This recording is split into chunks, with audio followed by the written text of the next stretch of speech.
श्रीमद् भगवत गीता के 5वें अध्याय का महात्म्य आज हम लोग सुनेंगे सबसे पहले, उसके बाद 5वां अध्याय का श्रवण करेंगे।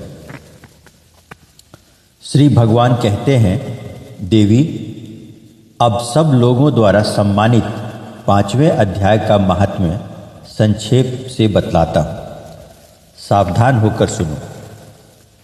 मद्र देश में पुरुकुत्सपुर नामक एक नगर है। उनमें पिंगल नामक एक ब्राह्मण रहता था। वह वेद पाठी ब्राह्मणों के विख्यात वंश में जो सर्वथा निष्कलंक था उत्पन्न हुआ था, किंतु अपने कुल के लिए उचित वेद शास्त्रों के स्वाध्याय को छोड़कर ढोल आदि बजाए हुए उसने नाच गान में मन लगाया। गीत, नृत्य और बाजा बजाने की कला में परिश्रम करके पिंगल ने बड़ी प्रसिद्धि प्राप्त कर ली और उसी से उसका राजभवन में भी प्रवेश हो गया। अब वह राजा के साथ रहने लगा था और पराई स्त्रियों को बुला बुलाकर उनका उपभोग करने लगा। स्त्रियों के सिवा और कहीं उसका मन नहीं लगता था। धीरे धीरे अभिमान बढ़ जाने से उच्छृंखल होकर वह एकांत में राजा से दूसरों के दोष बतलाने लगा। पिंगल की एक स्त्री थी जिसका नाम था अरुणा। वह नीच कुल में उत्पन्न हुई थी और कामी पुरुषों के साथ विहार करने की इच्छा से सदा उन्हीं की खोज में घूमा करती थी।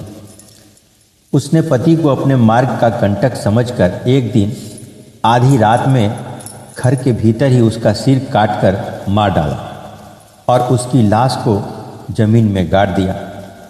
इस प्रकार प्राणों से वियुक्त होने पर वह यमलोक में पहुंचा और भीषण नरकों का उपभोग करके निर्जन वन में गिद्ध हुआ। अरुणा भी भगंदर रोग से अपने सुंदर शरीर को त्याग कर घोर नरक भोगने के पश्चात उसी वन में सुखी हुई।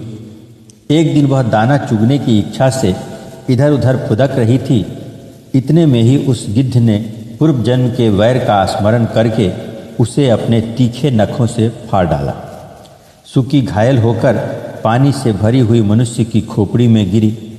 गिद्ध पुनः उसकी ओर झपटा।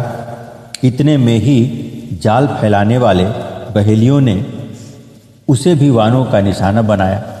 उसकी पूर्व जन्म की पत्नी सुकी उस खोपड़ी के जल में डूबकर प्राण त्याग चुकी थी। फिर वह क्रूर पक्षी भी उसी में गिरकर डूब गया। तब यमराज के दूत उन दोनों को यमराज के लोक में ले गए। वहाँ अपने पूर्वकृत पाप कर्म को याद करके दोनों ही भयभीत हो रहे थे। तदंतर यमराज ने जब उनके घृणित कर्मों पर दृष्टिपात किया तब उन्हें मालूम हुआ कि मृत्यु के समय अकस्मात खोपड़ी के जल में स्नान करने से इन दोनों का पाप नष्ट हो चुका है। तब उन्होंने उन दोनों को मनोवांछित लोक में जाने की आज्ञा दी। यह सुनकर अपने पाप को याद करते हुए वे दोनों बड़े विस्मय में पड़े और पास जाकर धर्मराज के चरणों में प्रणाम करके पूछने लगे, भगवान, हम दोनों ने पूर्व जन्म में अत्यंत घृणित पाप का संचय किया, फिर हमें मनोवांछित लोकों में भेजने का क्या कारण है, बताइए। यमराज ने कहा, गंगा के किनारे वट नामक एक उत्तम ब्राह्मण ज्ञानी रहते थे। वे एकांत सेवी, ममता रहित, शांत, विरक्त और किसी से भी द्वेष न रखने वाले थे। प्रतिदिन गीता के 5वें अध्याय का जप करना उनका सदा का नियम था। 5वें अध्याय को श्रवण कर लेने पर महापापी पुरुष भी सनातन ब्रह्म का ज्ञान प्राप्त कर लेता है। उसी पुण्य के प्रभाव से शुद्ध चित्त होकर उन्होंने अपने शरीर का परित्याग किया था। गीता के पाठ से जिनका शरीर निर्मल हो गया था, जो आत्मज्ञान प्राप्त कर चुके थे, उन्हीं महात्मा की खोपड़ी का जल पाकर तुम दोनों पवित्र हो गए हो। अतः अब तुम दोनों मनोवांछित लोकों को जाओ, क्योंकि गीता के 5वें अध्याय के महात्म्य से तुम दोनों शुद्ध हो गए हो। श्री भगवान कहते हैं, सबके प्रति समान भाव रखने वाले धर्मराज के द्वारा इस प्रकार समझाए जाने पर वे दोनों बहुत प्रसन्न हुए और विमान पर बैठकर वैकुंठ धाम को चले गए। यह महात्म्य का समाप्ति हो गया। अब इसके बाद हम लोग गीता अध्याय का पांचवा अध्याय का श्रवण करेंगे।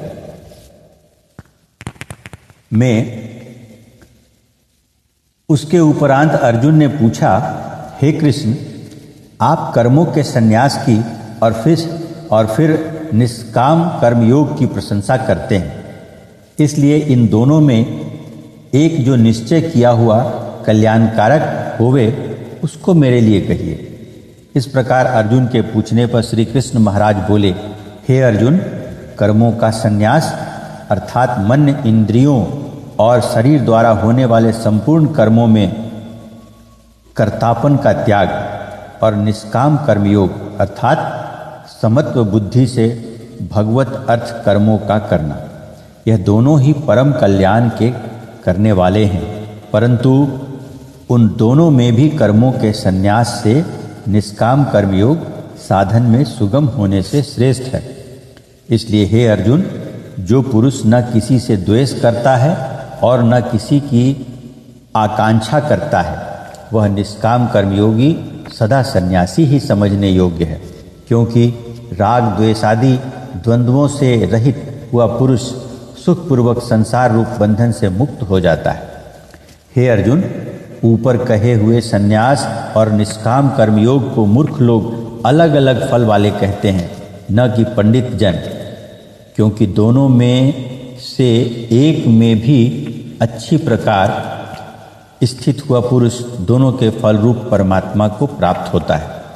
ज्ञान योगियों द्वारा जो परम धाम प्राप्त किया जाता है, निष्काम कर्म योगियों द्वारा भी वही प्राप्त किया जाता है। इसलिए जो पुरुष ज्ञान योग और निष्काम कर्म योग को फल रूप से एक देखता है, वह ही यथार्थ देखता है। परंतु हे अर्जुन, निष्काम कर्मयोग के बिना संन्यास अर्थात मन, इंद्रियों और शरीर द्वारा होने वाले संपूर्ण कर्मों में कर्तापन का त्याग प्राप्त होना कठिन है, और भगवत स्वरूप को मनन करने वाला निष्काम कर्मयोगी परब्रह्म परमात्मा को शीघ्र ही प्राप्त हो जाता है। वश में किया हुआ है शरीर जिसके ऐसा जितेंद्रिय और विशुद्ध अंतःकरण वाला एवं संपूर्ण प्राणियों के आत्मरूप परमात्मा में एक ही भाव हुआ, निष्काम कर्मयोगी कर्म करता हुआ भी लिपायमान नहीं होता है।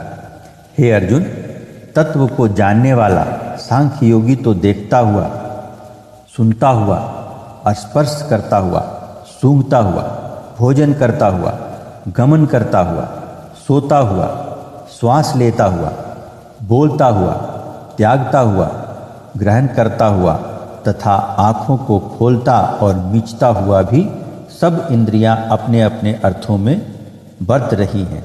इस प्रकार समझता हुआ निसंदेह ऐसे माने कि मैं कुछ भी नहीं करता हूँ। परंतु हे अर्जुन, देहाभिमानियों द्वारा यह साधन होना कठिन है और निष्काम कर्मयोग सुगम है, क्योंकि जो पुरुष सब कर्मों को परमात्मा में अर्पण करके और आसक्ति को त्याग कर कर्म करता है, वह पुरुष जल से कमल के पत्ते की सदृश पाप से लिपायमान नहीं होता। इसलिए निष्काम कर्मयोगी ममत्व बुद्धि रहित केवल इंद्रिय, मन, बुद्धि और शरीर द्वारा भी आसक्ति को त्याग कर अंतःकरण की शुद्धि के लिए कर्म करते हैं। इसी से निष्काम कर्मयोगी कर्मों के फल को परमेश्वर के अर्पण करके भगवत प्राप्ति रूप शांति को प्राप्त होता है, और सकामी पुरुष फल में आसक्त हुआ कामना के द्वारा बनता है। इसलिए निष्काम कर्मयोग उत्तम है। हे अर्जुन, वश में है अंतःकरण जिसके ऐसा सांख्य योग का आचरण करने वाला पुरुष तो निःसंदेह न करता हुआ और न करवाता हुआ 9 द्वारों वाले शरीर रूप घर में सब कर्मों को मन से त्याग कर अर्थात इंद्रियों के अर्थों में